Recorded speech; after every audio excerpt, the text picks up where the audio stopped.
Hello, everyone. Karen Rolfe here, and I'm doing this Facebook Live with Anna Fox. And this Facebook Live video is for horse trainers and instructors, or if you're a horseman who wants to become a professional. And the purpose of this webinar or this video is to give some more information about an upcoming seminar that I'm doing called For the Love of the Horse, Transform Your Business. And it's for professionals in the horse business. And it's designed to help you create a more fulfilling and sustainable and profitable life you can love in the horse business. Now, I posted a link to the event page where there's all the nitty-gritty details. But in this moment, what I want to do is introduce you to Anna, because I thought one of the best ways of explaining what it's like at the seminar is to let you guys hear from someone just like you who's actually been to it before. So this upcoming seminar is actually the third time I'll be running it. So I'm here with Anna Fox of Equus Enlightened, and she lives in Virginia. So thank you, Anna, for taking some time to be with me today. No problem. Thank you for doing this. This was such a great event, and it really helped me, I guess, just realize there are other people out there that are just like me. And that was the biggest thing that I think I can say that I got out of it, was just knowing that there are other people out there. So for people that are watching us now, like, you're not alone. There are plenty of people out there like you.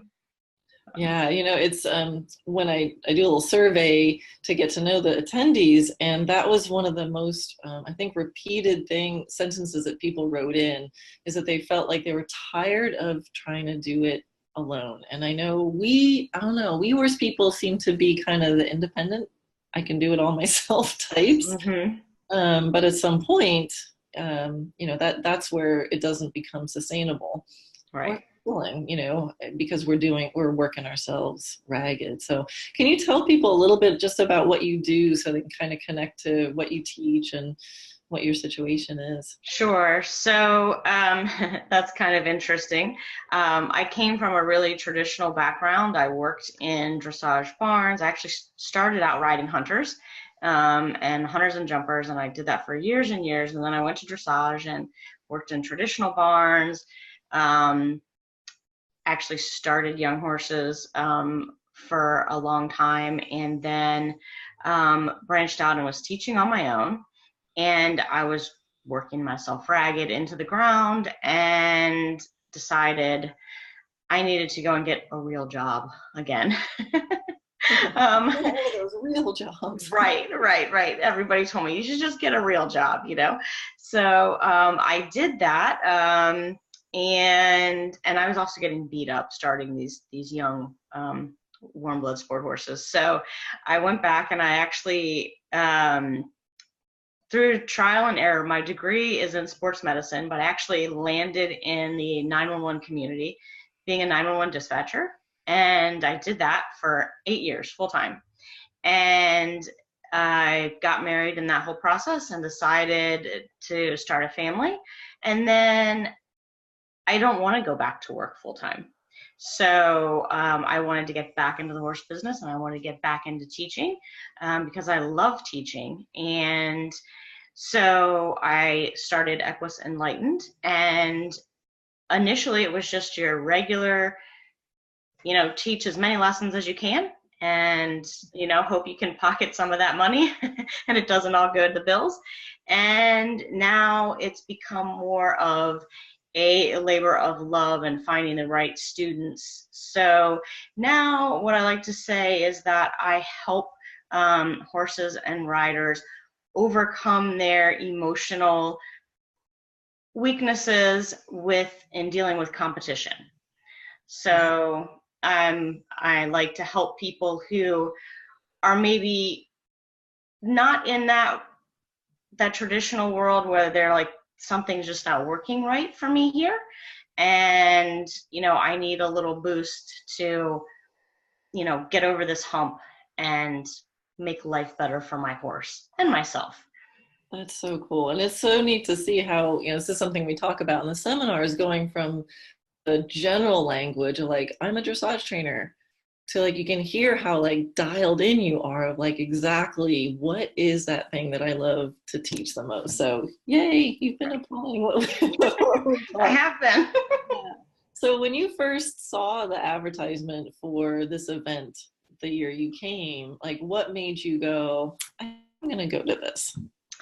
Hi. I've been to several clinics, not in years, but several clinics of yours, and I've always loved the way you presented information. And I thought, you can't find anything like this that's just for horse people. You can go to all the business seminars in the world, but they're not for horse people. And horse people, we're different.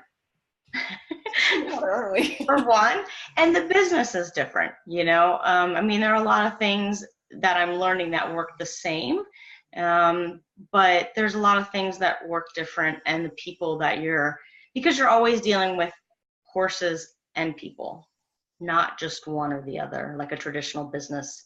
So that was the big push for me. I was like, I know that I like this information that you present normally, and I can't find a horse business seminar anywhere else. So those were the two big pushes for me to go. Yeah, and I get that, because when I started to recreate how I did things, I went to a lot of business seminars and, different masterminds and things like that. And, then we break up into categories of business, and I'd be standing there like all by Right. myself, and they throw me into some weird category. They didn't know what to do with me. And I was really realizing, how much, I did learn, but then, I wanted to give back. That's what I do. If I know how to do something, that's what makes me happy, is I like to share it. And I know this field needs it. And, for me, the bottom line is it's why it's called For the Love of the Horse, because we are different, because we all have passion for this other living creature that we're, taking such care of. So yay. Let's see and I know you're in Virginia, and the seminar is in Florida. So, you got on a plane or drove or somehow, made that trip. And I know that that's something that a lot of people see that and like, I don't have the time or the money to do this.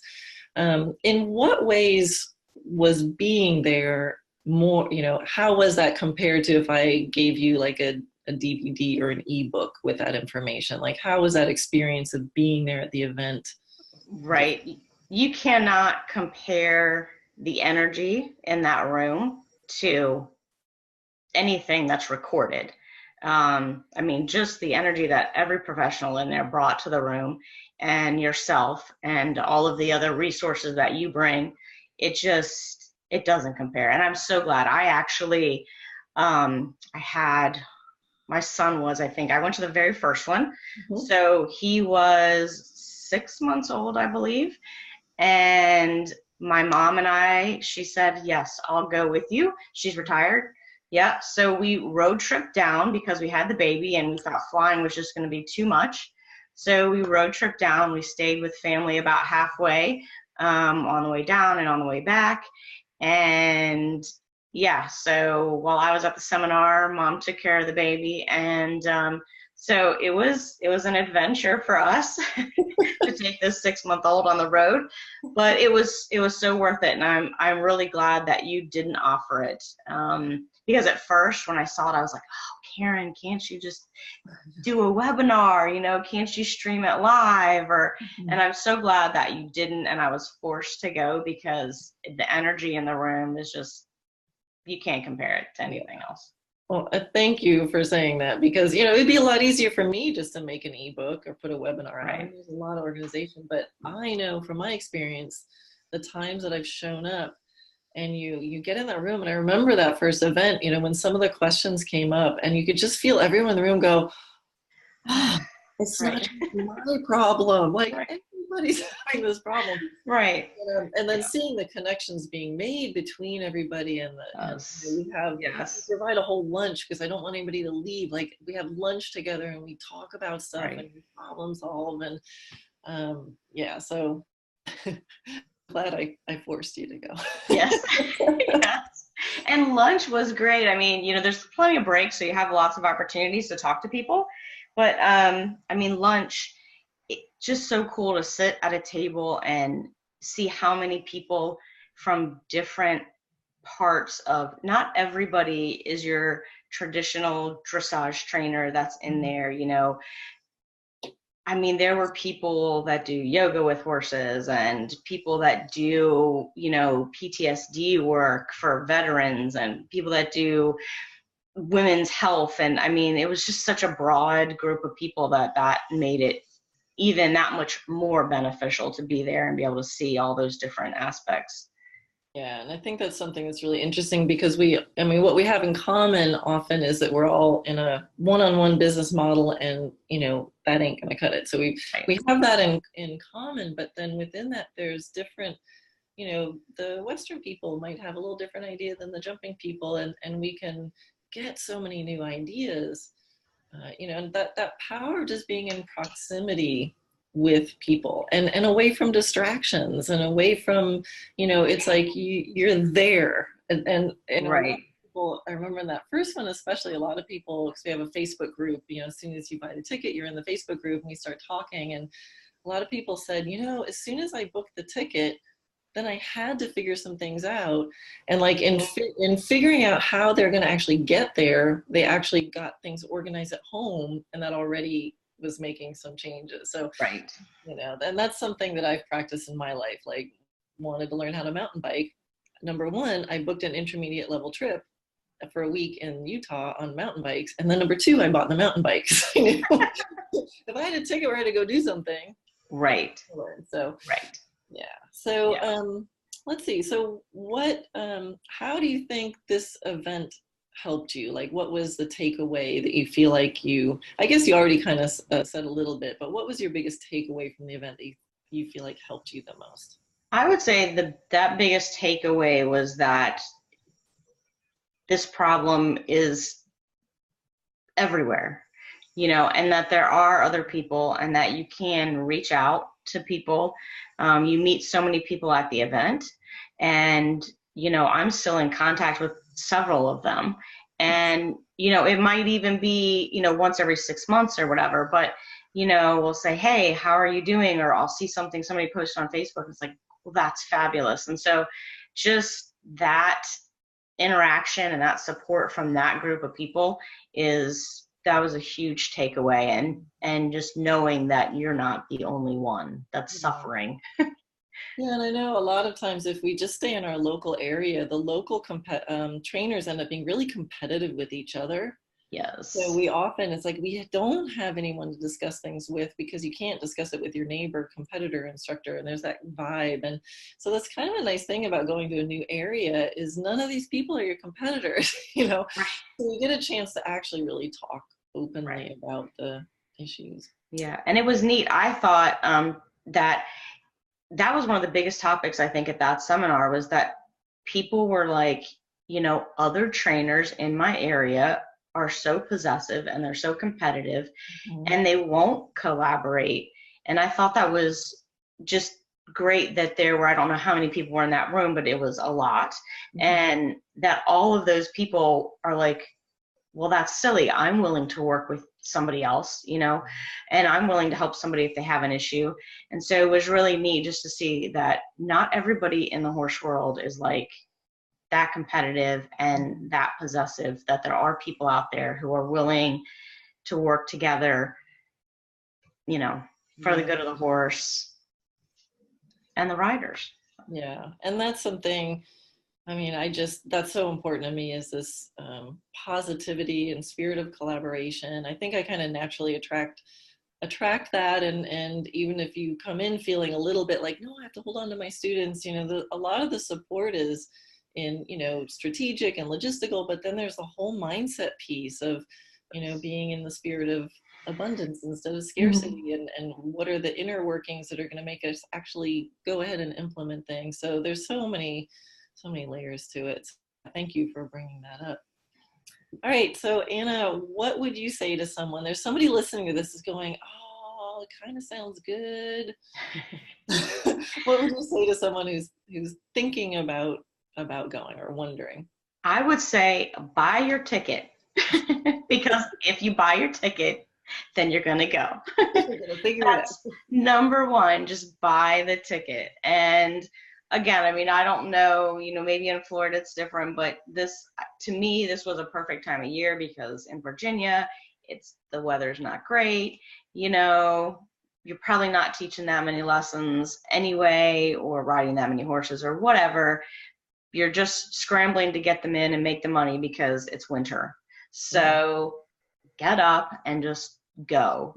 It's well worth it, and you definitely won't regret it. Awesome. Cool. Well, thank you so much again, Anna. You're welcome. Time out, and I don't know, it's beautiful weather here. I don't know what the weather's like there. It is here today too, weirdly. Yesterday it was in the mid-30s and raining really hard. Today it's 60 and sunny. So, it's Virginia, but that sounds nice. Cool. Well, thank you again for taking this time. We still have early bird pricing, but don't wait too long. All the information is in the link, either above or below, wherever they post it. But again, thank you, and it's so good to see you again. You're welcome, and I will actually see you at the next event because I'm coming too. I didn't know. Yay! I'm so excited. I did. I bought, this time I did it the other way around. I planned and then I bought my ticket just to make sure. But yep, I got everything lined up and I'm going to come just because I want to be in that room again. So if I want to be in the room again and I've already done it, I think. And now you have 2 kids. That's right. I have 2. This time I get to leave he will be almost a year. So my 1-year-old gets to stay home with my husband and I get a little vacation. That's the other reason I'm going actually. It's a really nice hotel where we have it. Exactly. Yep. Smart girl. All right. Well, I'll see you soon then. All righty. All right. Bye. You're welcome. Bye.